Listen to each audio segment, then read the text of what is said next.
क्या हुआ, अभी शुरू किया है क्या? मिस बंदरा सच में इतनी आसान सी चीज़ है बेटा, ये कुछ भी नहीं है इसमें।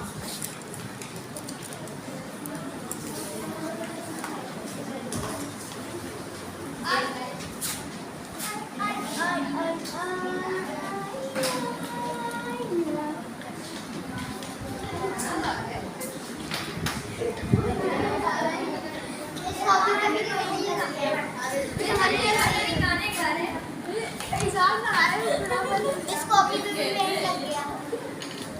मेरा हो गया तो मैं क्या करूँ? लड्डू पे बढ़ आपने बोला था कि पेंट